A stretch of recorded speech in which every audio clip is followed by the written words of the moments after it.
सोमवती अमावस्या की कथा सुनने के लिए हमें 1 लोटा जल लेना है। उसके बाद हम हाथ में फूल लेंगे और कथा सुनेंगे। सोमवती अमावस्या व्रत कथा के अनुसार एक गरीब ब्राह्मणी परिवार था। उस परिवार में पति पत्नी एवं उनकी एक पुत्री भी थी। उनकी पुत्री समय के गुजरने के साथ साथ धीरे धीरे बड़ी होने लगी। उस पुत्री में बढ़ती उम्र के साथ साथ सभी स्त्रियोचित सद्गुणों का विकास हो रहा था। वह कन्या सुंदर, संस्कारवान एवं गुणवान थी, परंतु गरीब होने के कारण उसका विवाह नहीं हो पा रहा था। एक दिन उस ब्राह्मण के घर एक साधु महाराज पधारे। साधु उस कन्या के सेवा भाव से अत्यधिक प्रसन्न हुए। कन्या को लंबी उम्र का आशीर्वाद देते हुए साधु ने कहा कि इस कन्या के हाथ में विवाह योग्य रेखा नहीं है। तब ब्राह्मण दंपत्ति ने साधु से इसका उपाय पूछा। कन्या ऐसा क्या करे कि उसके हाथ में विवाह योग्य बन जाए। साधु महाराज ने कुछ देर विचार करने के पश्चात अपनी अंतर्दृष्टि में ध्यान करने के बाद बताया कि कुछ ही दूरी पर एक गांव में सोना नाम की एक धोबन महिला अपने बेटे और बहू के साथ रहती है। वो बहुत ही आचार विचार एवं संस्कार संपन्न तथा पति परायण है।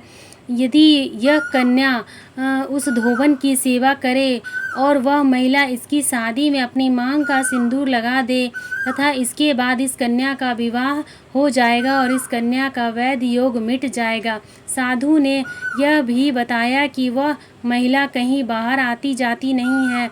यह बात सुनकर ब्राह्मणी ने अपनी बेटी से धोबिन की सेवा करने का प्रस्ताव रखा। अगले ही दिन कन्या प्रातः काल ही उठकर सोना धोबिन के घर जाकर साफ सफाई एवं अन्य कार्य करके घर वापस आने लगी। एक दिन सोना धोबन अपनी बहू से पूछती है कि तुम तो सुबह ही उठकर सारे काम कर लेती हो और पता भी नहीं चलता। बहू ने कहा, माँ जी, मैं तो सोच रही हूँ कि आप ही सुबह उठकर सारे काम कर लेती हैं, मैं तो देर से उठती हूँ। यह सब जानकर दोनों सास बहू घर की निगरानी करने लगी कि कौन है जो सुबह सुबह ही घर का सारा काम करके चला जाता है। कई दिन के बाद धोबिन ने देखा कि एक कन्या मुंह ढके अंधेरे में घर में आती है और सारे काम करके चली जाती है। तब वह जाने लगी तो सोना धोबन उसके पैरों पर गिर पड़ी। पूछने लगी कि आप कौन हैं और इस तरह छुप कर मेरे घर की चाकरी क्यों कर रही हैं।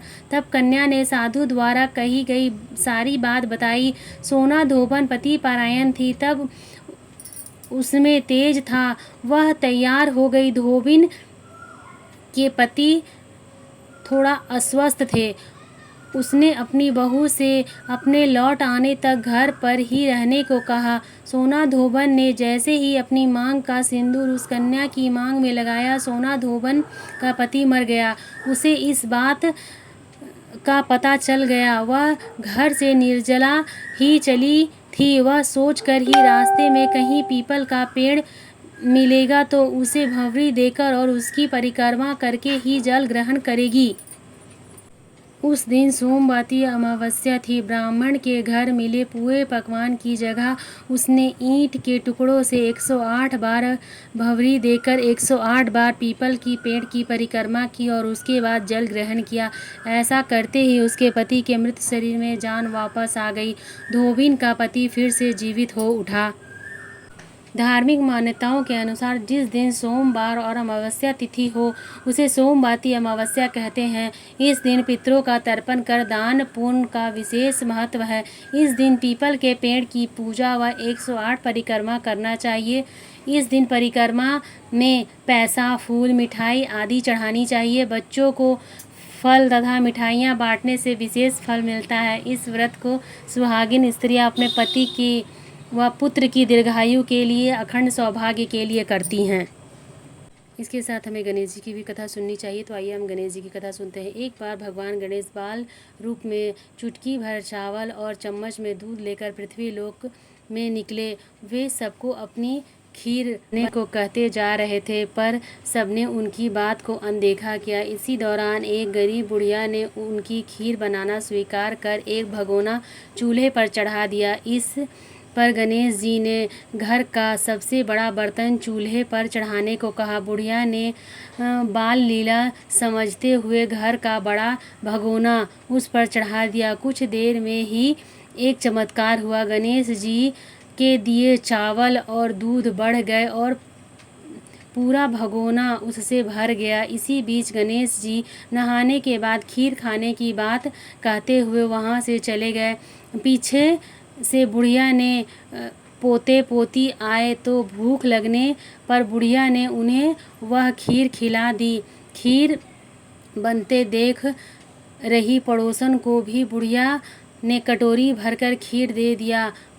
बेटे की बहू ने भी चुपके से एक कटोरा खीर खाने के साथ एक कटोरा खीर छुपा दिया। इसके बाद भूख लगी तो बुढ़िया ने भी खाने के लिए खीर हाथ में ले लिया और बोली, आ जा रे गणेशा, खीर खा ले। तभी गणेश जी वहाँ पहुँच गए और बोले कि मैंने तो खीर पहले ही खा ली। तब बुढ़िया ने पूछा कि कब खाई, तो वो बोले कि जब तेरे पोते पोती पड़ोसी और बहू ने खाई तभी मेरा पेट भर गया। इसके बाद बुढ़िया ने बाकी बची खीर के उपयोग के बारे में पूछा तो गणेश जी ने उसे नगर में बांटने को कहा। तब बुढ़िया ने खीर बांटी तो राजा को भी इसका पता लग गया। इस पर उसने बुढ़िया को अपने दरबार में बुला लिया। सारा माजरा जानकर उसने बुढ़िया का खीर का भगोना अपने पास मांग लिया। पर राजा के महल में जैसे ही वह पहुंचा तो उसमें कीड़े मकोड़े व जहरीले जानवर गिर गए। यह देख राजा ने वह बर्तन वापस बुढ़िया को दे दिया तो उसके घर ले जाते ही वापस पहले जैसा हो गया। इसके बाद बुढ़िया ने फिर गणेश जी से बची हुई खीर के उपयोग के बारे में पूछा तो उसने झोपड़ी के कोने में गाड़ देने को कहा। ऐसा कर बुढ़िया रात को सो गई और गणेश जी उसकी झोपड़ी को लात मारते हुए अंतर्ध्यान हो गए। अगले दिन जब बुढ़िया उठी तो उसे अपनी झोपड़ी महल में बदली हुई दिखी और खीर के बर्तन सोने हीरे जवाहरात से भरे मिले। गणेश जी की कृपा जानकर बुढ़िया काफ़ी प्रसन्न हो गई। हे गणेश जी महाराज, आपने जैसे फल बुढ़िया को दिया वैसे सबको देना। कथा कहने वाले व हुंकारी भरने वाले और आसपास के सुनने वाले सब पर अपने भंडार भरे रखना। तो प्रेम से बोलिए गणेश जी महाराज की जय।